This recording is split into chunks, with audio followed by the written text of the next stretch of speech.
Et nous sommes en studio avec Jacques Serret, qui est journaliste service politique d'Europe 1. Bonjour Pascal. Est-ce que c'est le grand jour, Jacques ? Je ne pense pas, Pascal. Ah, c'est pas encore aujourd'hui ? Je ne pense pas. En tout cas, il y a un nouveau nom qui est arrivé. Un nouveau nom, un ancien nom qui revient sur le devant, qui efface celui mais qui est déjà, paraît-il, mis de côté. Xavier Bertrand, puisque je voyais Gauthier Lebret qui s'occupe de la politique sur CNews et également sur Europe, qui vient de tweeter en disant le Rassemblement national censurerait un éventuel gouvernement Xavier Bertrand. Donc, c'est pour ça que ça sera peut-être un autre nom. Mais en tout cas, le profil est identifié. Sans doute un homme de droite. Il faut donc un homme de droite qui soit adoubé par les Républicains, qui soit toléré par la gauche républicaine et qui ne soit pas censuré par le Rassemblement national. Ouais, on n'a pas encore identifié le mouton à 5 pattes. Il y en a un peut-être qui a ce profil-là et qui est en place dans une institution française importante. Il est 11h11, la pause, à tout de suite. Et vous pouvez réagir au 01 80 20 39 21, 11h13. Vous écoutez Pascal Pro et vous sur Europe 1. Il est 11h16 et on est avec Jacques Serret qui représente le service politique d'Europe 1. Toujours pas de Premier ministre. Qui verriez-vous à Matignon ? Vous pouvez nous appeler. Emmanuel Macron a l'air de beaucoup s'interroger. Il continue son grand casting. Il continue à tester les hypothèses Xavier Bertrand et Bernard Cazeneuve, selon son entourage. Le nom de Thierry Baudet est apparu, le président du 16. Le 16, on le dit depuis ce matin, ça sert pas à grand-chose, et pour tout dire, ça sert sans doute à rien. Mais monsieur Baudet est a priori déjà retoqué. C'est un homme de gauche, très à gauche, qui avait voté la loi immigration, qui était opposé, à la loi immigration. Donc ça serait assez paradoxal qu'il devienne le Premier ministre. Je vous propose d'écouter Éric Ciotti. Ce matin, il était l'invité de CNews et d'Europe 1. Le Conseil économique et social, un machin qui sert à rien, que le général de Gaulle avait voulu supprimer. Le système, à l'époque, s'y était opposé. Voilà, le Conseil économique et social, C'est un homme du système, Thierry Baudet ? Oui, bien sûr. C'est un homme de gauche, d'ailleurs, avec des positions contre la loi immigration, pour la légalisation du cannabis. Mais enfin, je ne crois pas forcément à sa nomination à Matignon. Ça fait partie des leurres que le président de la République agite. Je vous propose également d'écouter Jean-François Copé, le maire de Meaux. Il était ce matin sur TF1. Où a-t-il été écrit dans la Constitution, dans l'histoire politique de notre pays, qu'il fallait choisir à la tête du gouvernement de la France quelqu'un de neutre, qui n'ait pas d'expérience, qui ne connaisse pas le monde politique. Mais c'est le contexte, c'est la situation qui force à une situation inédite, une décision inédite. Mais quand la situation est grave, il faut des professionnels. C'est plutôt logique ce qu'il dit, Jean-François Copé.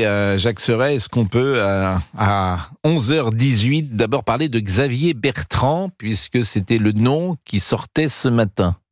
On peut en parler, en tout cas, expliquer ce qui s'est passé ce matin. C'est-à-dire qu'il y a eu un échange téléphonique tôt ce matin entre Emmanuel Macron, Gérard Larcher, le président du Sénat, Laurent Wauquiez, le président de la droite à l'Assemblée, et Bruno Retailleau, président du groupe LR au Sénat. Ils ont échangé ensemble par téléphone sur l'hypothèse Xavier Bertrand à Matignon. Et là, la droite a demandé des garanties. La principale garantie demandée à Emmanuel Macron, c'est qu'il s'assure lui-même, avant de nommer Xavier Bertrand, qu'il s'assure que ce potentiel gouvernement ne soit pas censuré au bout de quelques jours à l'Assemblée. Voilà où s'est terminée leur conversation ce matin. Et là, il y a quelques minutes, on a pu échanger avec l'entourage de Marine Le Pen, parce que les voix comptent à l'Assemblée, les voix des nombreux députés du Rassemblement national, et en l'occurrence, le groupe RN censurerait un gouvernement Xavier Bertrand. Donc, hypothèse, Xavier Bertrand était réapparu ce matin, et ce que je peux vous dire, c'est que là, à la mi-journée, c'est déjà, ou presque, retombé à plat. Alors, la censure, faut expliquer évidemment ça. Il doit avoir la moitié de l'Assemblée nationale. C'est ça. Par définition, Xavier Bertrand serait censuré par le nouveau Front populaire. Voilà. Donc, si vous ajoutez le NFP Rassemblement national, vous avez quasi une majorité. Donc c'est pour ça que, je ne sais pas si les uns et les autres comprennent tout à fait, que la neutralité du Rassemblement national sur un nom est au cœur de la nomination du futur Premier ministre. C'est ça. Et c'est pour ça qu'il est choisi sans doute à droite, parce que cette équation, on ne peut pas la retrouver à gauche. Elle est plus compliquée, beaucoup plus compliquée, même si, encore ce matin, à l'Élysée, on nous assure que si l'hypothèse Xavier Bertrand est testée, celle de Bernard Cazeneuve l'est aussi. Mais on imagine mal, là encore, oui, mais Bernard Cazeneuve pourrait ne pas être censuré par le Rassemblement national. Donc c'est exactement la même problématique. Donc là, plus fortement, j'ai envie de dire. Ouais. Bon, alors si c'est pas Xavier Bertrand, parce que le profil a été identifié, c'est-à-dire qu'on va aller dans un profil de ce type. C'est-à-dire un homme plutôt de droite, mais j'ai envie de dire une droite modérée, une droite sociale, une droite, dans le temps il y avait l'UDF. C'est ça, qui convient à une partie de la gauche et qui en même temps n'agace pas le Rassemblement national. Alors le Rassemblement national, ce sera, il votera ou non la censure en fonction des déclarations de cet homme de droite dans le passé. Xavier Bertrand, moi je l'ai dit dès ce matin à 9h, avec les amabilités qu'il a dit de Marine Le Pen pendant des années, je comprends que le groupe de Marine Le Pen le censure. Est-ce qu'il y a à droite quelqu'un qui, vous parliez du mouton à 5 pattes, qui a ce profil, et vous disiez dans une conversation, ce matin était présent Gérard Larcher, il est président du Sénat, Gérard Larcher. Mais est-ce que le président du Sénat peut être Premier ministre ? C'est un profil, en effet, qui pourrait... Mais dans ces cas-là, il démissionne de sa présidence. Alors après, est-ce que c'est son souhait ? Mais si, par exemple, le ministre est renversé demain, il retrouve son poste ? Parce que je pense que dans sa réflexion, c'est important. Je ne pense pas, parce que ça veut dire qu'il faut une nouvelle élection au sein du Sénat, et je ne suis pas sûr... dans le cas où il démissionnerait, qu'il retrouve ensuite son poste au sein d'une élection... Parce que c'est pas rien, la présidence du Sénat. Non, c'est pas rien. Et donc, c'est en fait, le deuxième personnage de l'État. Absolument. Et donc, et dans la situation deuxième actuelle... ou troisième d'ailleurs ? Deuxième personnage, on dit ? Deuxième personnage. Deuxième, c'est avant le président de l'Assemblée nationale. Ouais, c'est le deuxième personnage de l'État qui devient Premier ministre. Faut avoir quelques garanties. Et pas que quelques, il faut toutes les garanties. Et ça, à l'heure actuelle, c'est loin d'être acquis. Bon, Jacques Seur est resté avec nous. Évidemment, Charles est là. Bonjour Charles. Ah oui, bonjour Pascal. Bonjour, comment allez-vous ? Vous appelez d'où ? Eh ben, j'appelle juste à côté de vous, pas très loin de vos studios, à 2 km. À 2 km de nos studios, Fichtre. Vous n'avez pas rencontré Olwen par hasard, parce qu'elle habite, paraît-il, tout près de nos studios. Non, mais je ne sais pas. On la cherche. Alors, j'habite à côté de Boulogne-Billancourt, voilà. Oula, ah oui, c'est dans le périmètre, ça. Oui, c'est dans ça se trouve, c'est de la famille. Dans le périmètre, oui. Vous l'avez peut-être croisé. Bon, qu'est-ce que vous faites dans la vie, Charles ? Je suis un banquier retraité depuis 4 mois. Voilà. J'ai été à l'international beaucoup. Bon, banquier retraité, c'est-à-dire que vous avez 32 ans. Pardon, non, malheureusement, j'aimerais bien. Enfin, je suis 2 fois plus âgé que le chiffre que vous avez donné. Et vous êtes politiquement engagé ? Oui, je suis un clampin de base des Républicains, donc je suis un membre actif des Républicains. Je reçois à la maison, je fais des réunions de groupe, je reçois même dans mon jardin quand il s'agit de faire élire quelqu'un localement. Enfin, vous avez un jardin à Boulogne-Billancourt, ce qui dénote déjà un certain niveau de vie. Voilà. Heureusement qu'il y a mon épouse aussi, parce que c'est mon épouse m'aide énormément. Enfin, on est tous les deux très engagés. Voilà. Donc vous êtes un militant des Républicains. Bon. Voilà. Et Xavier Bertrand, alors vous souscrivez à cette candidature ? Écoutez, là je viens d'entendre ce que vous dites très justement, Pascal. En fait, pour moi, c'est de la droite molle. En fait, ça fait partie des gens qui peuvent penser un jour, changer d'opinion le lendemain, rechanger une troisième fois de choses, qui font tout. Bon, je dis pas qu'il fait pas des choses localement, parce que c'est un gars qui apparemment fait de bonnes choses dans le Nord, hein, mais c'est pas ça qu'il faut pour la France. Il faut un cap, un avenir, un devenir. Je sais pas. Enfin, tous les gens localement, nous qu'on voit ici, sont très énervés par l'attitude d'Emmanuel Macron, qui a tout fait pour planter le pays. Et donc nous, ce qu'on dit à la base, hein, c'est si le Premier ministre qui nomme, peu importe qui ce soit Xavier Bertrand, nous on aurait plutôt souhaité un style Darmanin, et s'il veut nommer un Xavier Bertrand et puis qu'il se fait sabler par l'Assemblée nationale et qu'il se fait démettre de ses fonctions parce qu'il a une motion de censure qui passe, il faut que le président de la République démissionne lui-même. Il y aura plus d'autres choix, parce que s'il démissionne pas, je pense qu'on va vers une situation extrêmement dure en France, avec même, pourquoi pas, même insurrectionnelle, pourquoi pas, avec des gens vraiment maintenant très, je sais pas comment le dire, très énervés. Très énervé de voir qu'il y a un gars qui ne dirige plus le pays, qui a un management nul. Charles, je vois que vous n'avez pas de mots assez durs pour le président Macron. Alors, ce que je vous propose, c'est peut-être d'écouter Christian, parce que Christian, lui, il est de la France insoumise. En tout cas, il est sympathisant. Et Christian, je vous retrouve et ça me fait plaisir. J'allais dire, vous m'avez manqué parce que nous avons repris cette semaine, la semaine passée. Je crois que vous n'avez pas appelé la semaine passée. Et vous êtes un auditeur un peu offensif sur la droite en général et plutôt positif pour les idées de gauche.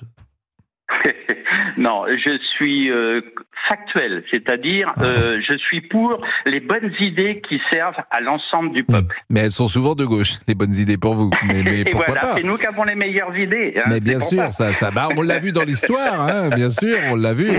La gauche de Hollande. Non, mais on l'a vu on l'a vu dans l'histoire. J'ai plein d'amis de l'ex-Union soviétique qui habitaient également Cuba, qui m'ont rapporté combien vous avez été efficace lorsque vous avez appliqué vos idées. Ah oui, formidable. Bon, dites-moi ce que vous pensez de la situation, Christian. La situation, moi ce que je me dis, c'est qu'on est arrivé au bout de la 5e République.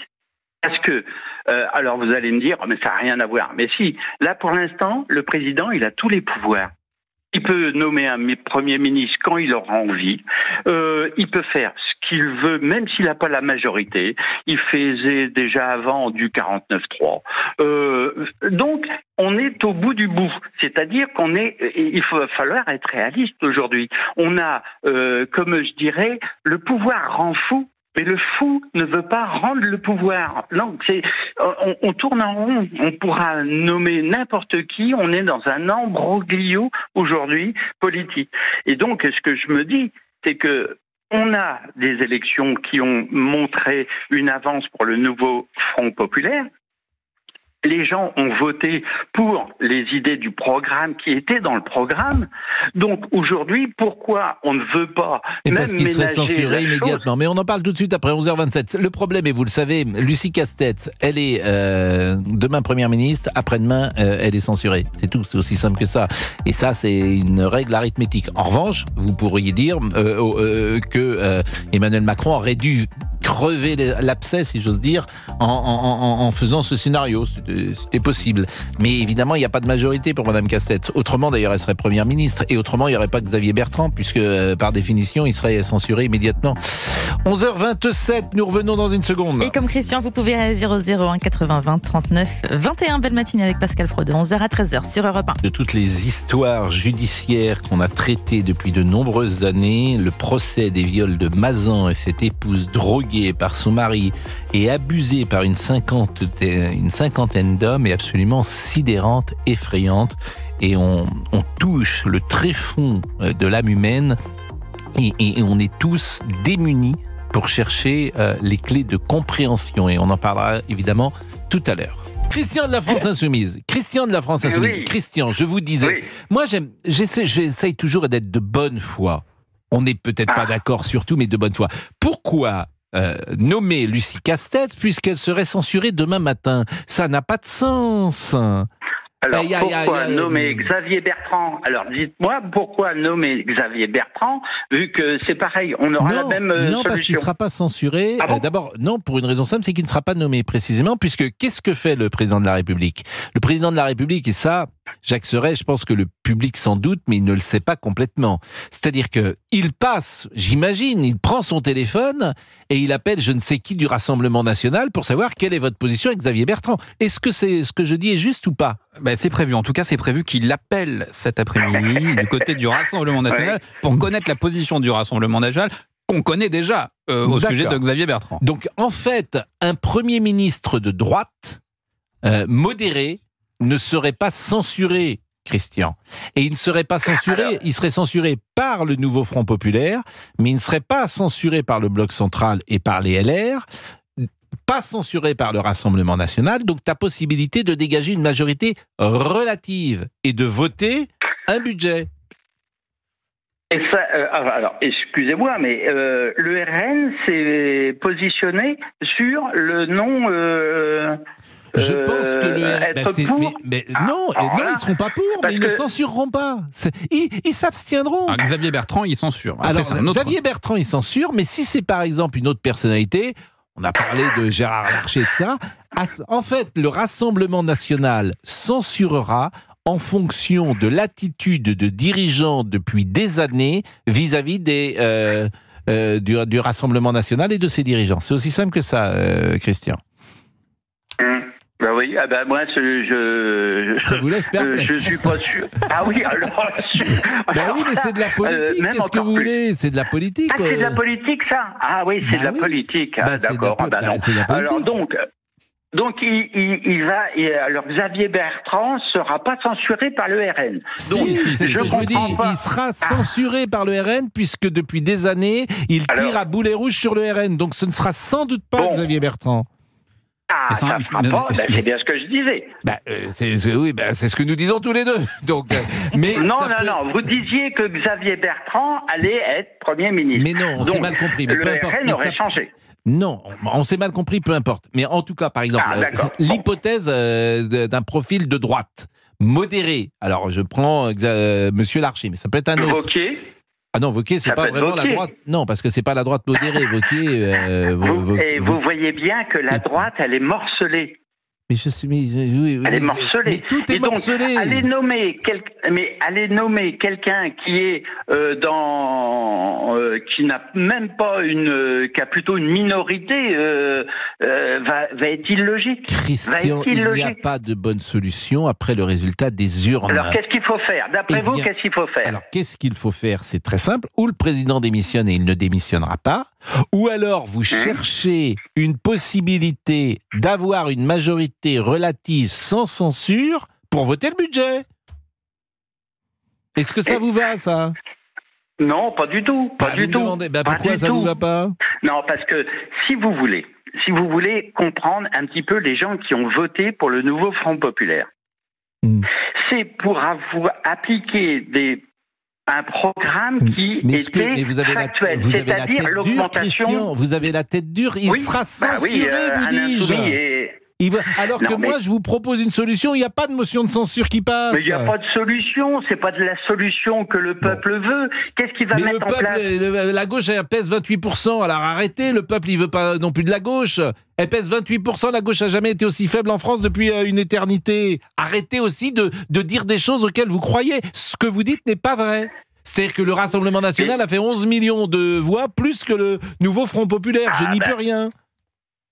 Oui. Avec les dénigrements et les choses qui sont arrivées. Peu importe, là, on fait de la politique. On fait de la politique, on joue avec les institutions pour trouver une majorité relative. Le nouveau Front populaire ne peut pas l'avoir. Et il y a une possibilité de l'autre camp de l'avoir. Ce qui n'est pas d'ailleurs sûr à 100%, bien évidemment. Donc le président Macron est en train de ça. On en discutera certainement. Ah ben ça, pour alors moi, discuter... ce que je dis simplement, la 5e République, à la limite, il faut la bannir. Il faut non, c'est la seule chose qui tient. C'est la seule chose qui tient, la 5e République. Non. Qu'on l'a, mais bon.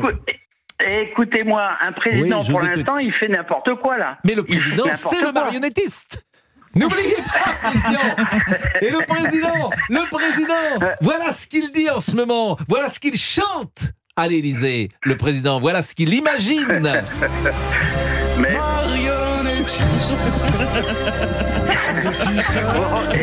Non mais c'est sérieux la politique. Non mais c'est sérieux la politique. Mais écoutez, c'est sérieux. Moi je veux bien que ce soit sérieux, mais bon, ça fait 50 jours qu'on attend un Premier ministre. Donc moi j'ai aussi le droit de chanter Pierre Bachelet. Ça suffit maintenant. Oui. Allez, musique s'il vous plaît, monsieur Fabrice.